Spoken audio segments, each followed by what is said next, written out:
ആകാശവാണി നമസ്കാരം. പ്രത്യേക വാർത്താ ബുള്ളറ്റിൻ വായിക്കുന്നത് അക്ഷയ് ഷാജി. പ്രധാനമന്ത്രി നരേന്ദ്രമോദിയുടെ അസം സന്ദർശനം തുടരുന്നു. അസം പ്രസ്ഥാനത്തിൽ ബലിദാനികളായ 860 പേരുടെ സ്മരണയ്ക്കായി നിർമ്മിച്ച സ്വാഹിദ് സ്മാരക ക്ഷേത്രം അദ്ദേഹം സന്ദർശിച്ചു. നമ്രൂവിൽ 12,000 കോടി രൂപയുടെ അമോണിയ യൂറിയ വളം ഫാക്ടറിയുടെ ശിലാസ്ഥാപനം പ്രധാനമന്ത്രി നിർവഹിക്കും.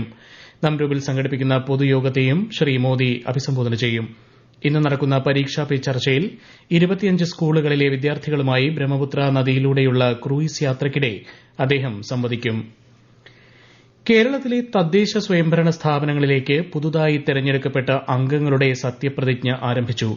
ഗ്രാമ, ബ്ലോക്ക്, ജില്ലാ പഞ്ചായത്തുകളിലും മുനിസിപ്പൽ കൌൺസിലുകളിലും സത്യപ്രതിജ്ഞാ ചടങ്ങുകൾ രാവിലെ 10 മണിക്ക് ആരംഭിച്ചു. പിന്നാലെ ഭരണസമിതികളുടെ ആദ്യ യോഗം ഇപ്പോൾ ചേരുകയാണ്. കോർപ്പറേഷനുകളിലെ സത്യപ്രതിജ്ഞാ ചടങ്ങ് 11:30-നാണ് നിശ്ചയിച്ചിരിക്കുന്നത്. ആകെ 23,573 പേരാണ് തദ്ദേശ സ്ഥാപനങ്ങളിലേക്ക് പുതുതായി തെരഞ്ഞെടുക്കപ്പെട്ടത്. Mayor, deputy mayor, municipal chairperson, vice chairperson എന്നിവരുടെ തെരഞ്ഞെടുപ്പ് ഡിസംബർ 26-ന് നടക്കും. ജില്ലാ, ബ്ലോക്ക്, ഗ്രാമപഞ്ചായത്തുകളിലെ അധ്യക്ഷ, ഉപാധ്യക്ഷ സ്ഥാനങ്ങളിലേക്കുള്ള തെരഞ്ഞെടുപ്പ് ഡിസംബർ 27-നാണ് നിശ്ചയിച്ചിരിക്കുന്നത്. നടൻ ശ്രീനിവാസന് കണ്ണീരിൽ കുതിർന്ന അന്ത്യാഞ്ജലി. സംസ്കാര ചടങ്ങുകൾ ഇപ്പോൾ കൊച്ചി കണ്ടനാട്ടെ വീട്ടുവളപ്പിൽ പുരോഗമിക്കുകയാണ്. പൂർണ്ണ ഔദ്യോഗിക ബഹുമതികളോടെയാണ് സംസ്കാരം. രാവിലെ പ്രിയ നടന് അന്ത്യാഞ്ജലി അർപ്പിക്കാൻ തെന്നിന്ത്യൻ താരം സൂര്യയും എത്തിയിരുന്നു. എറണാകുളം ടൌൺഹാളിൽ നടന്ന പൊതുദർശനത്തിൽ മുഖ്യമന്ത്രി പിണറായി വിജയൻ, നടന്മാരായ മമ്മൂട്ടി, മോഹൻലാൽ തുടങ്ങിയവർ നേരത്തെ അന്തിമോപചാരം അർപ്പിച്ചിരുന്നു. ഗ്രാമങ്ങളുടെ സമഗ്ര വികസനത്തിനുതകുന്നതാണ് വികസിത് ഭാരത് ജി റാംജി ബില്ലെന്ന് കേന്ദ്ര കൃഷിമന്ത്രി ശിവരാജ് സിംഗ് ചൌഹാൻ. 2026-27 സാമ്പത്തിക വർഷത്തെ കേന്ദ്ര ബജറ്റിനായി കാർഷിക മേഖലയുമായി ബന്ധപ്പെട്ട നിർദ്ദേശങ്ങൾ മന്ത്രാലയം ക്ഷണിക്കുന്നതായും അദ്ദേഹം അറിയിച്ചു. പദ്ധതികൾ രൂപപ്പെടുത്തുന്നതിനായി കർഷകരെയും വിദഗ്ധരെയും ശാസ്ത്രജ്ഞരെയും പങ്കെടുപ്പിച്ചു നടത്തുന്ന ചിന്തൻ ശിബിറിനെക്കുറിച്ച് ശ്രീ ചൌഹാൻ പരാമർശിച്ചു. ന്യൂഡൽഹിയിൽ ചൌധരി ചരൺ സിംഗ് അവാർഡ് പരിപാടിയെ അഭിസംബോധന ചെയ്യുകയായിരുന്നു കേന്ദ്ര കൃഷിമന്ത്രി. എല്ലാ ഭരണഘടനാ സ്ഥാപനങ്ങളും ഭരണഘടനയുടെ അന്തസത്ത ഉയർത്തിപ്പിടിക്കണമെന്ന് സുപ്രീംകോടതി ചീഫ് ജസ്റ്റിസ് സൂര്യകാന്ത്. ഉത്തർപ്രദേശിലെ ഇറ്റാവയിൽ ഹിന്ദി സേവാനിധി ട്രസ്റ്റിന്റെ 33ാമത് വാർഷിക പരിപാടിയെ അഭിസംബോധന ചെയ്യുകയായിരുന്നു അദ്ദേഹം. ഭാഷാപരിമിതികൾ മറികടക്കാൻ ഒട്ടേറെ നടപടികൾ സ്വീകരിച്ചിട്ടുണ്ടെന്നും ഭാഷയുമായി ബന്ധപ്പെട്ട ഭരണഘടനാ വ്യവസ്ഥകൾ രാജ്യത്തുടനീളം നടപ്പിലാക്കുമെന്നുമാണ് പ്രതീക്ഷയെന്നും അദ്ദേഹം പറഞ്ഞു.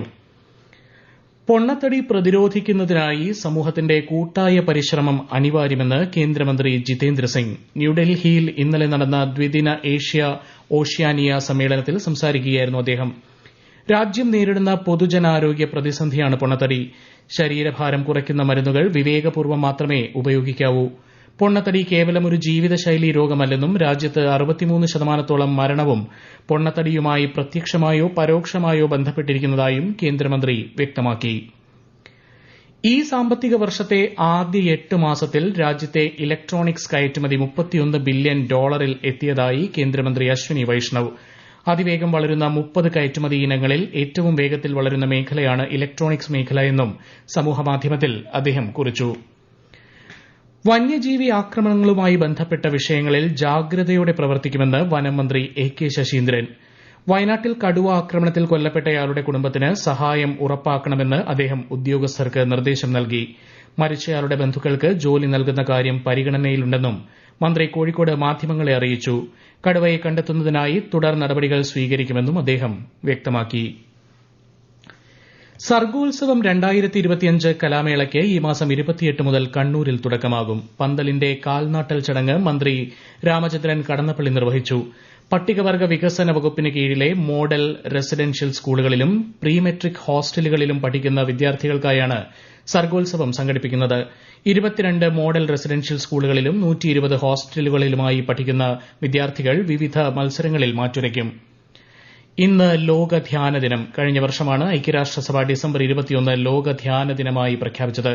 ലോക ധ്യാന ദിനത്തോടനുബന്ധിച്ച് ഹൈദരാബാദിലെ കൻഹാശാന്തി വനത്തിൽ നടക്കുന്ന ധ്യാന പരിപാടിയിൽ ഉപരാഷ്ട്രപതി സി.പി. രാധാകൃഷ്ണൻ പങ്കെടുക്കും. ദുബായിൽ നടക്കുന്ന ഏഷ്യ കപ്പ് അണ്ടർ 19 ക്രിക്കറ്റ് ടൂർണമെന്റിന്റെ ഫൈനലിൽ ഇന്ത്യ ഇപ്പോൾ പാകിസ്ഥാനെ നേരിടുകയാണ്. ടോസ് നേടിയ ഇന്ത്യ ഫീൽഡിംഗ് തെരഞ്ഞെടുത്തു. ഒടുവിൽ വിവരം കിട്ടുമ്പോൾ പാകിസ്ഥാൻ 5 ഓവറിൽ 1 വിക്കറ്റിന് 45 റൺസ് എന്ന നിലയിലാണ്. ശ്രീലങ്കയ്ക്കെതിരായ വനിതാ ട്വന്റി പരമ്പരയ്ക്ക് ഇന്ന് തുടക്കമാകും. 5 മത്സരങ്ങളുള്ള പരമ്പരയിലെ ആദ്യ മത്സരം ഇന്ന് രാത്രി 7 മണിക്ക് വിശാഖപട്ടണത്ത് നടക്കും. പ്രത്യേക വാർത്താ ബുള്ളറ്റിൻ കഴിഞ്ഞു. അടുത്ത വാർത്താ പ്രക്ഷേപണം 12:30-ന്.